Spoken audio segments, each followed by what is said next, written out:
Hello students, welcome to Easy Learn channel. இந்த video சீரீஸ்ல நாம சமச்சீர் கல்வி 10th ஸ்டாண்டர்ட் இங்கிலீஷ் லெசன்ஸ் பார்க்க போறோம். இதுல நம்ம முதலாவதா பார்க்க போறது his first flight அப்படிங்கிற ஒரு ப்ரோஸ். இதை எழுதுனது லியாம் ஓ ஃபிளாகர்டி அப்படிங்கிற ஒரு ஐரிஷ் நாவல் மற்றும் சிறுகதை எழுத்தாளர். The young seagull was alone on his ledge. அந்த இளம் கடற்பறவை தனது உயரமான இடத்தில் தனியாக இருந்தது. His two brothers and his sister had already flown away the day before. அதன் இரண்டு சகோதரர்களும் ஒரு சகோதரியும் முந்தைய நாளே பறந்து சென்று விட்டனர். He had been afraid to fly with them. அதற்கு அவர்களுடன் பறக்க பயமாக இருந்தது. Somehow, when he had taken a little run forward to the brink of the ledge and attempted to flap his wings, he became afraid.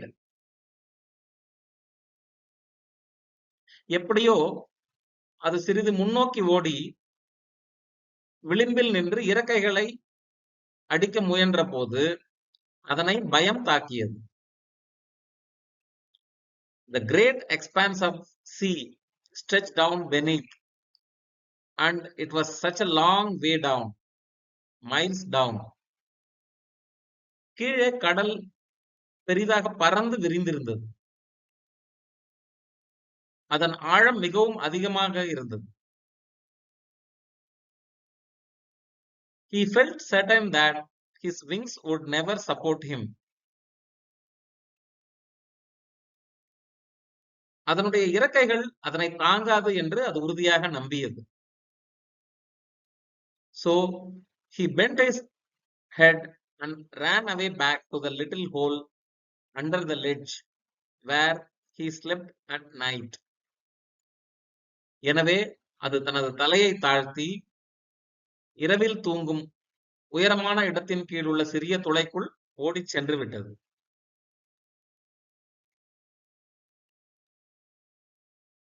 Even when each of his brothers and his little sister, whose wings were far shorter than his own, ran to the brink, flapped their wings, and flew away, he failed to muster up courage to take that plunge, which appeared to him so desperate. அதனுடைய சகோதரர்களும் சகோதரியும் அதனை விட மிகவும் சிறிய இறக்கைகளை கொண்டிருந்தாலும் அவர்கள் விளிம்புக்கு ஓடி இறக்கைகளை அடித்து பறந்து சென்ற போதும் கூட அந்த ஆபத்தான தாவலை எடுக்க இந்த இளம் பறவைக்கு துணிச்சல் இல்லை. His father and mother had come around calling him shrilly, scolding him, threatening to let him starve on his ledge unless he flew away. அதனுடைய தந்தையும் தாயும் அதனை அழைத்து திட்டி பறந்து செல்லாவிட்டால் நீ பசியால் வாடுவாய் என்று மிரட்டினர். But for the life of him, he could not move. ஆனாலும் அதனால் எந்த வகையிலும் நகரவே முடியவில்லை. That was 24 hours ago. அது 24 மணி நேரத்துக்கு முன்பாக நடந்தது. Since then, nobody had come near him. அப்போதிலிருந்து யாரும் அதன் அருகில் வரவில்லை. The day before, all day long, he had watched his parents flying about with his brothers and sister, perfecting them in the art of flight, teaching them how to skim the waves and how to dive for fish. முந்தைய நாள் முழுவதும் அதன் பெற்றோர் சகோதரர்கள் மற்றும் சகோதரியுடன் பறந்து அவர்களுக்கு லாவகமாக பறக்கும் கலையை கற்றுக் கொடுத்து அலைகளில் இருந்து தாவி எவ்வாறு மீன் பிடிப்பது என்பதை கற்றுக் கொடுத்தனர். அதை இந்த இளம் பறவை பார்த்துக் கொண்டிருந்தது. He had, in fact, seen his old brother catch his first herring. Herring என்பது ஒரு வகை மீன். And devour it, standing on a rock while his parents circled around, raising a proud cackle. Cackle அப்படிங்கிறது இந்த பறவை எழுப்புற ஒலி. அதன் மூத்த சகோதரன் தனது முதல் ஹெர்ரிங் மீனை பிடித்து ஒரு பாறையில் நின்று தின்று கொண்டிருப்பதை பார்த்து அதன் பெற்றோர் பெருமையுடன் கத்திக்கொண்டே சுற்றி சுற்றி வந்தனர்.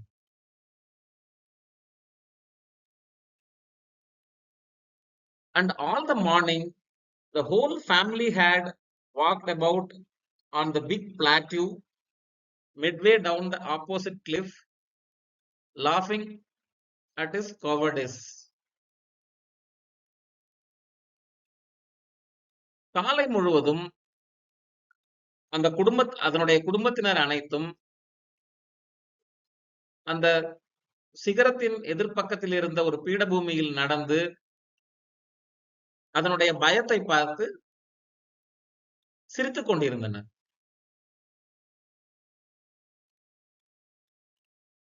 The sun was now ascending the sky, blazing warmly on the ledge that faced the south.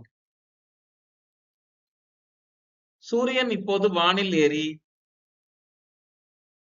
தெற்கு நோக்கி அதன் உயரமான இடத்தில் வெதுவெதுப்பாக பிரகாசித்துக் கொண்டிருந்தது.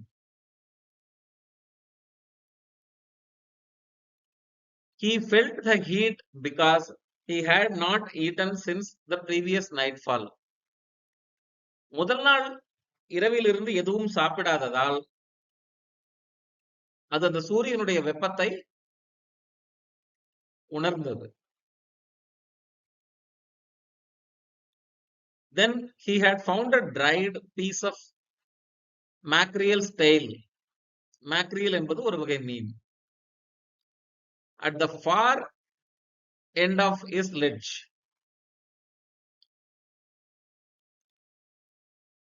பின்னர் உயரமான இடத்தின் ஒரு முனையில் ஒரு உலர்ந்த மீனுடைய வால் துண்டு ஒன்றை கண்டது. Now there was not a single scrap of food left. இப்பொழுது ஒரு துண்டு உணவு கூட இல்லை. He had searched every inch, rooting among the rough, dirt-caked straw nest where he and his brothers and sister had been hatched. அது இருந்த இடத்தில் ஒவ்வொரு இன்ச்சையும் தேடி தானும் அதனுடைய சகோதரர்களும் சகோதரியும் பொறித்த கரடுமுரடான அந்த தூசி படிந்த வைக்கோல் கூட்டை தோண்டியது.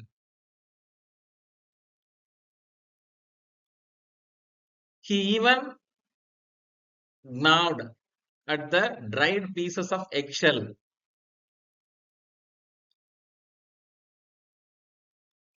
அது அங்கிருந்த முட்டை ஓட்டின் உலர்ந்த துண்டுகளை கூட கடித்தது. It was like eating a part of himself. அவ்வாறு செய்வது தன்னின் ஒரு பகுதியை சாப்பிடுவது போல் அதற்கு இருந்தது.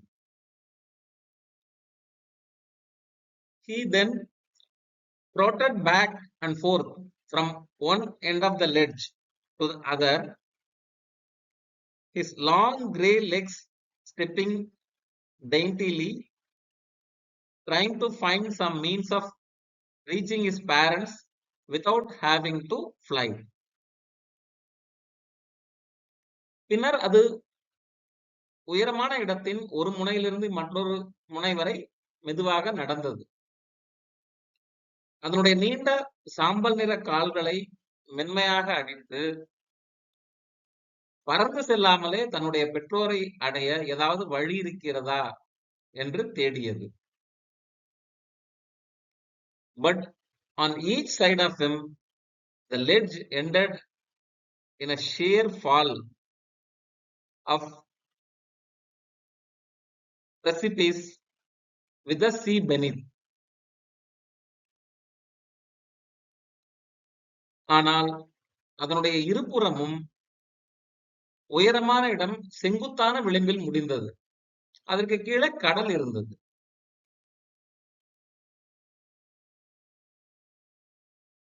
And between him and his parents, there was a deep, wide crack. அது மட்டும் இல்லாமல் அதனுடைய பெற்றோருக்கும் அதற்கும் இடையே ஒரு ஆழமான பரந்த பிளவு ஒன்று இருந்தது.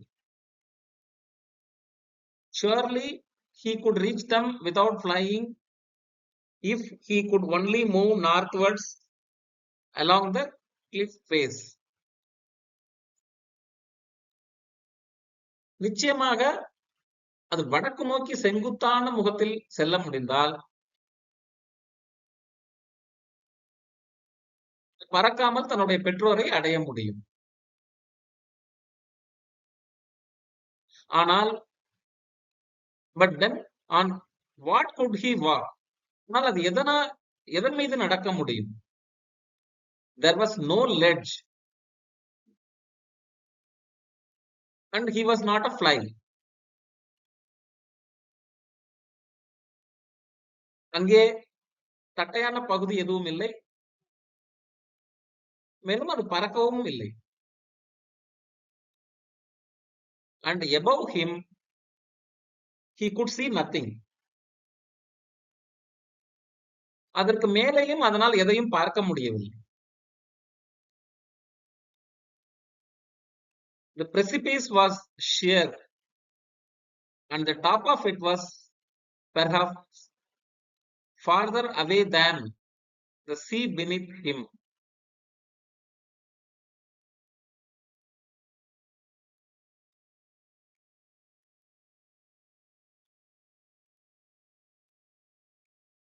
அந்த சரிவு மிகவும் செங்குத்தாக இருந்தது.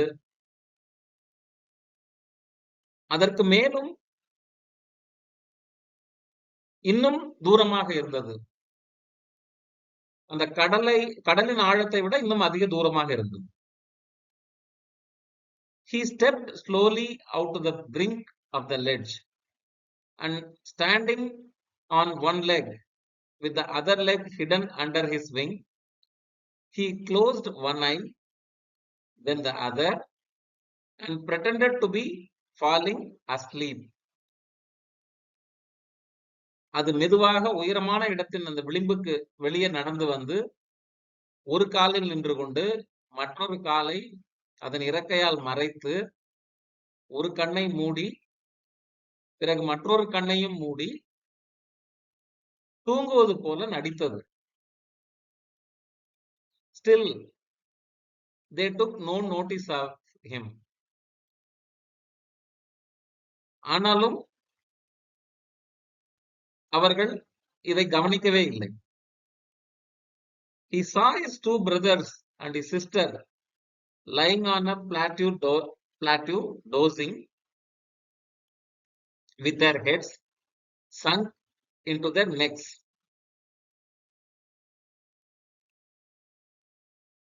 அது அதனுடைய இரண்டு சகோதரர்களையும் சகோதரையும் அந்த பீடபூமியில் படுத்துக்கொண்டு தலையை கழுத்தில் மூழ்கிக் கொண்டு படுத்திருப்பதை பார்த்தது.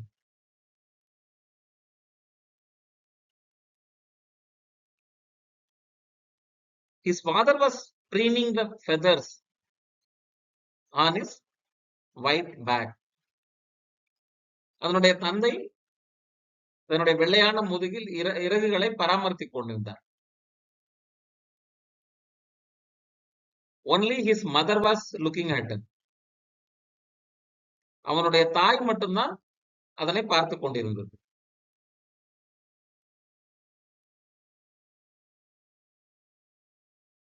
அவனுடைய அம்மா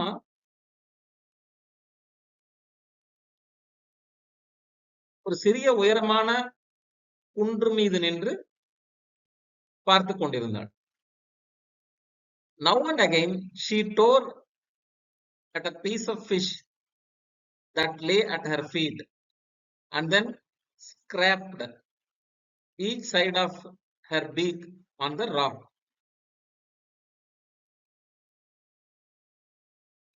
அவ்வப்போது அவள் தன் காலடியில் கிடந்த மீன் துண்டை கிழித்து பின்னது தனது அலகின் இருபுறத்தையும் பாறையில் கீறினாள். The sight of the food maddened him. உணவை கண்ட அந்த இளம் பறவை பைத்தியமாகி போனது. How he loved to tear food that way, scraping his beak now and again to wet it.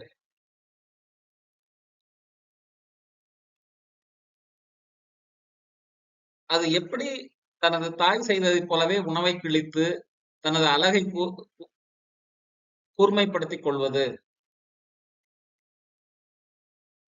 என்று. He uttered a low cackle. அது ஒரு மெதுவான சத்தத்தை எழுப்பியது. His mother cackled too and looked at him. அதனுடைய தாயாரும் அதனை பார்த்து ஒரு சிறிய ஒலி எழுப்பினார்கள். Ga ga ga, he cried, begging her to bring him over some food. அது தனது தாயாரை பார்த்து சத்தம் செய்து சிறிது உணவை கொண்டு வரும்படி கெஞ்சியது. Gaulua, she screamed back mockingly. அவளுடைய தாயாரும் கேலி செய்து திரும்ப கத்தினாள். But he kept calling plaintively, and after a minute or so he uttered a joyful scream. ஆனால் அது தொடர்ந்து கவலையுடன் அழைத்தது. சிறிது நேரத்துக்கு பிறகு ஒரு மகிழ்ச்சியான சத்தத்தை வெளிப்படுத்தியது. His mother had picked up a piece of fish and was flying across to him with it. அதனுடைய தாய் ஒரு மீன் துண்டை எடுத்து அதற்கு கொண்டு வந்து கொண்டிருந்தாள்.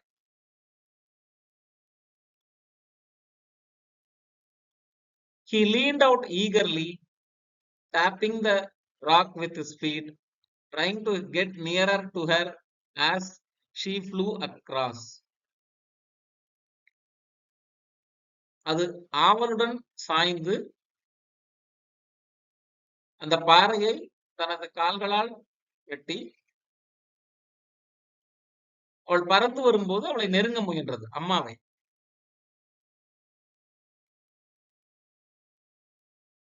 But when she was just opposite to him, abreast of the ledge, she halted, her legs hanging limp, her wings motionless, the piece of fish in her beak almost within reach of his beak. ஆனால் அதனுடைய அம்மா அதற்கு நேர் எதிரே உயரமான இடத்தின் அருகில் வந்தபோது திடீரென்று நின்று கொண்டது. அதனுடைய கால்கள் தொங்கியபடி, இறக்கைகள் அசையாமல், அதனுடைய அலகில் உள்ள மீன் துண்டு கிட்டத்தட்ட அந்த இளம் பறவையின் மீன் துண்டை தொடும் அளவில் இருந்தது.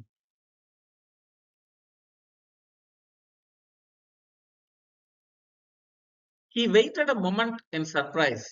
wondering why she did not come nearer.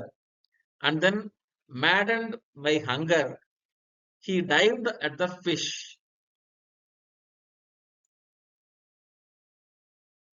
தன்னுடைய தாயார் ஏன் தன்னை நெருங்கி வரவில்லை என்ற ஆச்சரியத்துடன் ஒரு கணம் காத்திருந்து, பிறகு கடுமையான பசியின் காரணமாக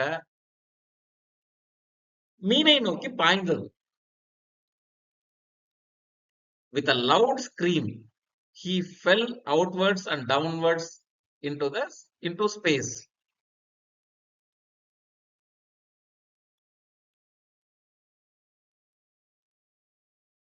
அது மிகுந்த பலத்த சத்தத்துடன் வெளியே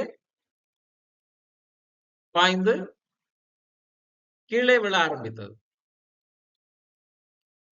His mother had swooped upwards. அதனுடைய தாய் மேலே பறக்க ஆரம்பித்தது, அந்த தாய் பறவை.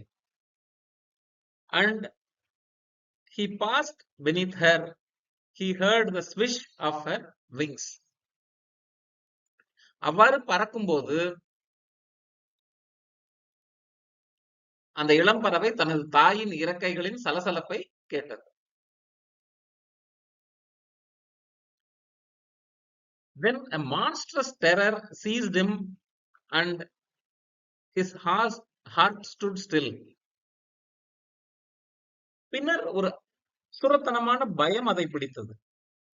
அதன் இதயம் ஒரு கணம் நின்றே போனது. He could hear nothing. அதற்கு எதுவுமே கேட்கவில்லை.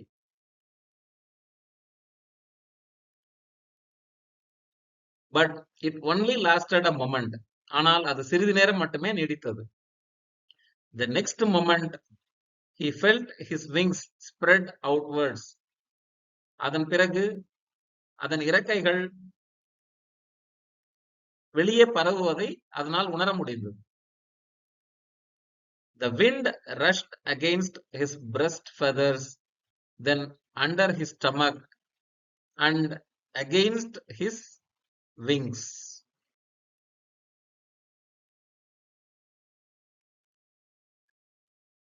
காற்று அதன் நெஞ்சுக்கு எதிராக, பின்னர் அதன் வயிற்றின் கீழே மற்றும் இறக்கைகளுக்கு எதிராக வீசியதை அதனால் உணர முடிந்தது. He could feel the tips of his wings cutting through the air. அதனுடைய இறக்கைகளின் நுனி காற்றை கிழித்துக் கொண்டு செல்வதை அதனால் உணர முடிந்தது. He was not falling headlong now. அது தலைகீழாக விழவில்லை. He was soaring gradually downwards and outwards. அது படிப்படியாக கீழேயும் வெளியேயும் பறந்து கொண்டிருந்தது. He was no longer afraid. அது அதற்கு பின்னர் பயப்படவில்லை. He just felt a bit dizzy. அதற்கு சிறிது மயக்கமாக இருந்தது. Then he flapped his wings once and he soared upwards. அதன் பின்னர் அது இறக்கைகளை ஒரு முறை அடித்தது, பின்னர் மேலே பறக்க ஆரம்பித்தது. He uttered a delightful scream and flapped them again.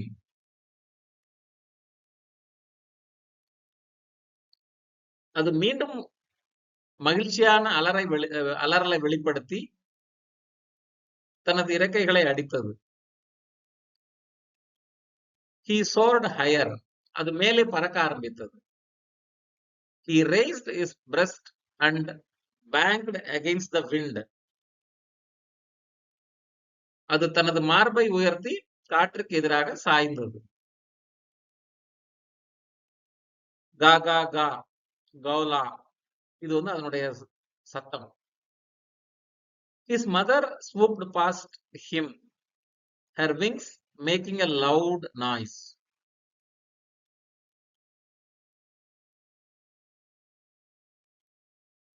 அதனுடைய தாய் இன்னொரு அலறலை வெளிப்படுத்திக் கொண்டு இறக்கைகளை அடித்து பறந்து கொண்டிருந்தது. He answered her with another scream. அது தாயாருக்கு பதிலுக்கு மீண்டும் ஒரு முறை கத்தியது. Then his father flew over him screaming. அதன் பின் அதனுடைய தந்தையும் கத்திக்கொண்டு மேலே பறந்தார். Then he saw his two brothers and sister flying around him, soaring and diving. அதன் பின்னர் அதனுடைய 2 சகோதரர்களையும் சகோதரியும் அதனை சுற்றி பறந்து மேலும் கீழும் பறந்தார். Then he completely forgot that he had not always been able to fly and commenced to dive and soar, shrieking shrilly. பின்னர் அது எப்போதுமே தன்னால் பறக்க முடியாது என்பதை மறந்துவிட்டது. அது மேலும் கீழும் பறக்க தொடங்கி சத்தமாக ஒலி எழுப்பியது.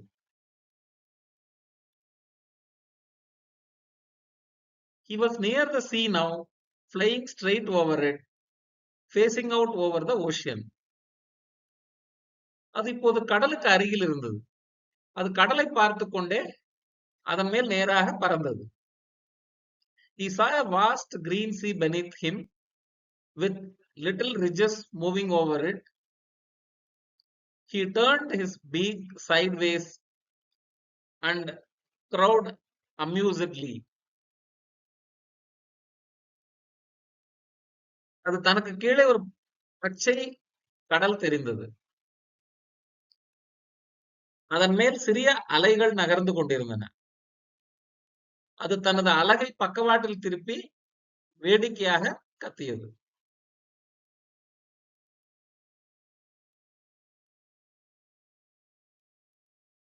His parents and his brothers and sister had landed on this green floor in front of him.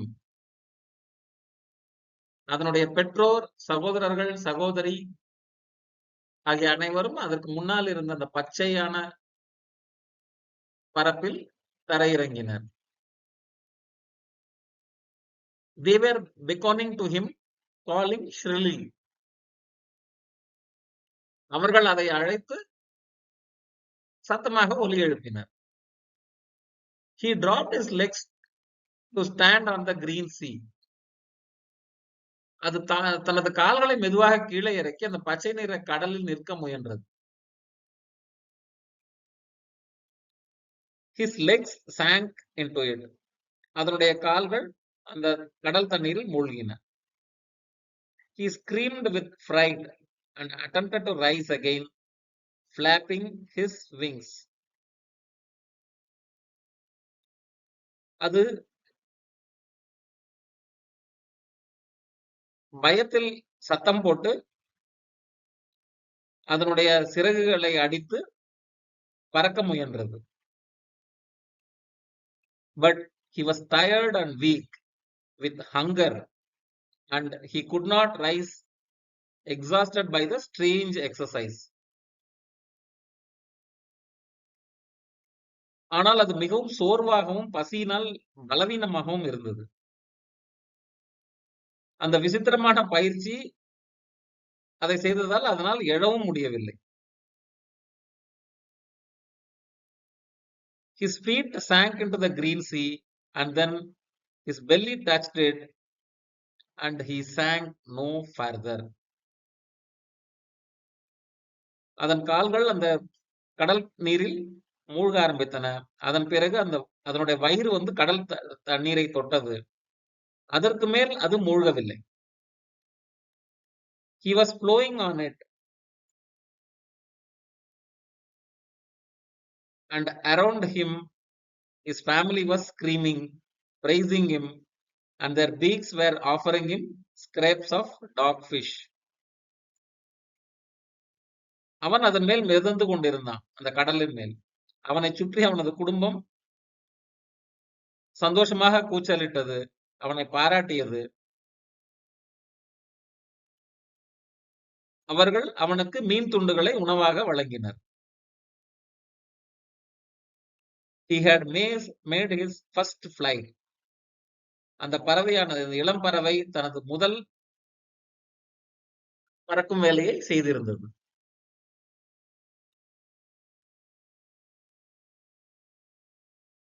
இந்த பாடத்துக்கு நடுவுல இருக்கிற சில கேள்வி பதில் நம்ம பார்க்கலாம். First question, why did the seagull fail to fly? அந்த கடற்பறவை ஏன் பறக்கவில்லை? The young seagull failed to fly because he was afraid. He feared that his wings would not support him and was terrified by the vast expanse of the sea beneath him. அந்த இளம் கடல் பறவை மிகவும் பயந்திருந்தது. அதனால் பறக்க முடியவில்லை. அது தன்னுடைய இறகுகள் தன்னுடைய எடையை தாங்காது என்று நம்பியது. மேலும் அதற்கு கீழே தெரிந்த பறந்து விரிந்த கடலை பார்த்து அதற்கு மிகவும் அச்சமாக இருந்தது.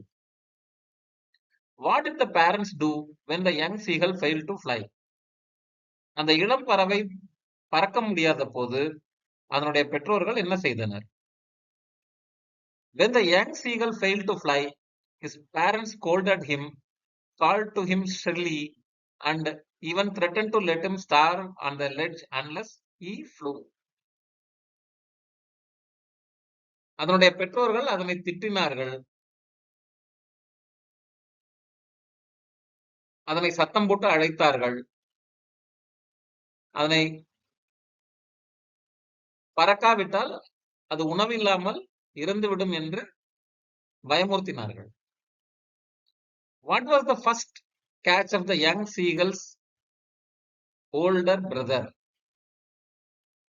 அந்த இளம் கடற்பறவையின் மூத்த சகோதரனுடைய முதல் உணவு என்ன? The young seagull's older brother's first catch was a herring. அதனுடைய முதல் உணவு herring என்ற ஒரு வகை மீன். What did the young seagull manage to find in his search for food on the ledge? அந்த தட்டையான பரப்பில் அது என்ன உணவை கண்டுபிடித்தது?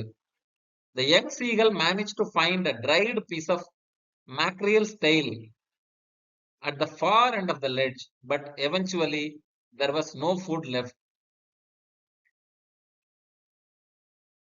அந்த இளம் பறவை அந்த தட்டையான பரப்பின் முடிவில் ஒரு மேக்ரியல் என்ற ஒரு வகை மீனுடைய வால் பகுதியை பார்த்தது. ஆனால் அங்கே வேறு எந்த உணவும் கிடைக்கவில்லை. What did the young bird do to seek the attention of his parents? அதனுடைய பெற்றோர்களின் கவனத்தை ஈர்ப்பதற்காக அந்த பறவை என்ன செய்தது? To seek the attention of his parents, the young bird trotted back and forth on the ledge, stepped daintily on his long grey legs, pretended to fall asleep, and even uttered a low cackle while looking at his mother. அது தனது பெற்றோர்களின் கவனத்தை ஈர்ப்பதற்காக முன்னும் பின்னும் அந்த தட்டையான பரப்பில் நடந்து கொண்டிருந்தது. அது தூங்குவது போல் நடித்தது. ஈவன் அது மெதுவாக தனது தாயை பார்த்து ஒலி எழுப்பியது. What made the young seagull to go mad?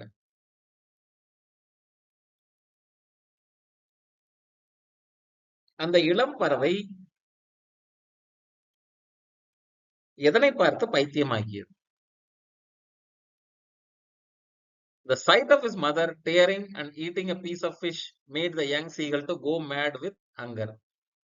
தனது தாய் பறவை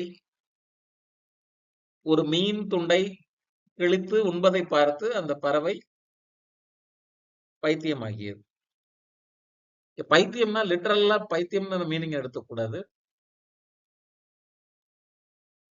புரியுதா? ஓகே.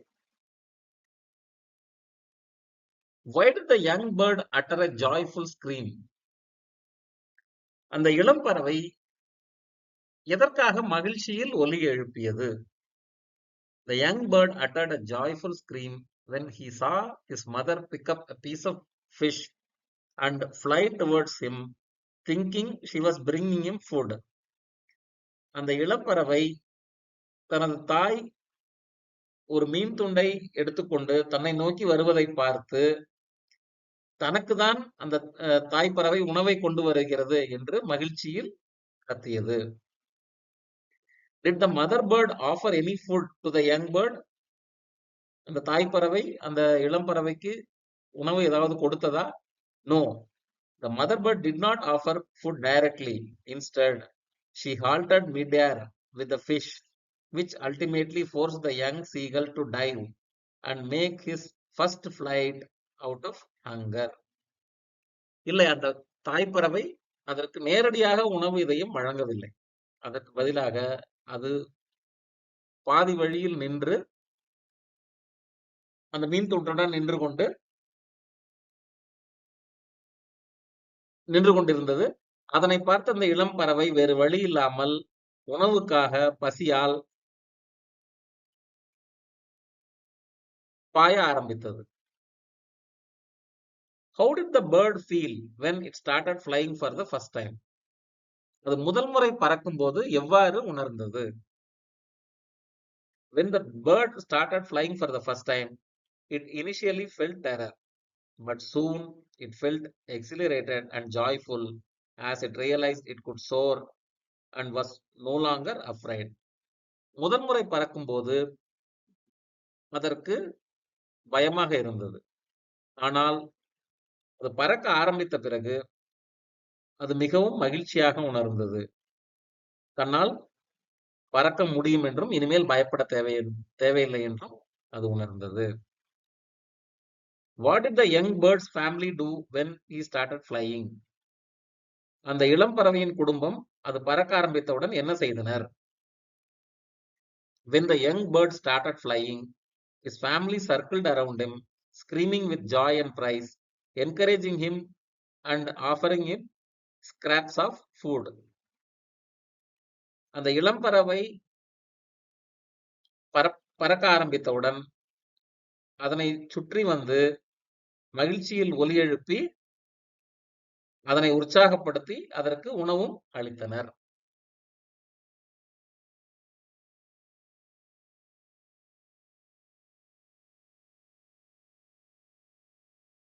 இந்த ஸ்லைட்ல இந்த பாடத்துல இருக்கிற சில முக்கியமான புதிய வார்த்தைகள் மற்றும் அதற்கான விளக்கங்கள் கொடுக்கப்பட்டிருக்கு.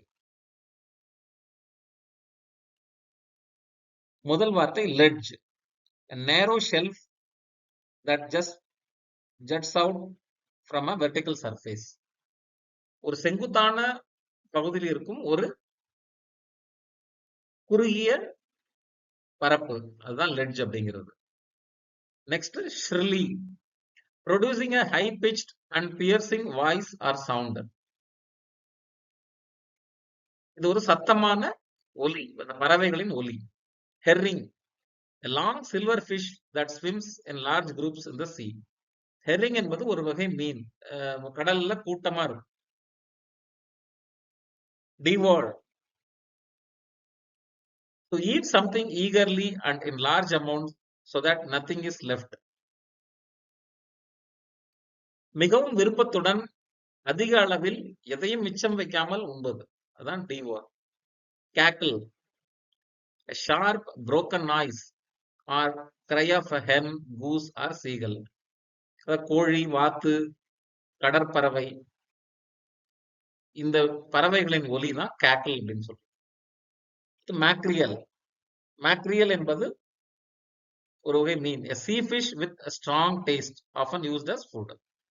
Gnaw, to bite or chew something repeatedly. தொடர்ந்து கடிக்கிறது gnaw அப்படின்னு சொல்றது. Trot, to run at a moderate pace with short steps. அதாவது முன்னும் பின்னும் நடக்கிறது, அதாவது மிகுந்த ஷார்ட் ஸ்டெப்ஸ் போட்டு நடக்கிறது ட்ராட் அப்படின்னு சொல்லுவோம். Precipice, a very steep side of a cliff or a mountain. ஒரு மலை அல்லது ஒரு முகடு அதனுடைய செங்குத்தான பகுதி. அதான் precipice அப்படின்னு சொல்றது. அடுத்து preening. Cleaning feathers with beak. இறகுகளை வந்து அலகுகளால் சுத்தம் செய்யறதுக்கு தான் preeningனு பேரு. அடுத்து whet. To sharpen. அதாவது அலகுகளை தீட்டுவது இங்க. Plaintively. Sadly. Calling in a sad way. அது சோகமாக அழைப்பது. Swoop. To move away, sorry, to move very quickly and easily through the air. அதாவது காற்றில் விரைவாகவும் இலகுவாகவும் பறந்து செல்வதுதான் ஸ்வூப் அப்படின்னு சொல்றது. beckoning. Making a gesture with a hand or head to encourage someone to approach or follow. அதாவது கை அல்லது தலையால் ஒருவருக்கு கொடுக்கப்படும் சிக்னல், அதாவது சமிங்கை. இதுதான் நம்ம இந்த ஃபர்ஸ்ட் ஃபிளைட் அப்படிங்கிற பாடத்துல இதுவரைக்கும் நம்ம பார்த்தது.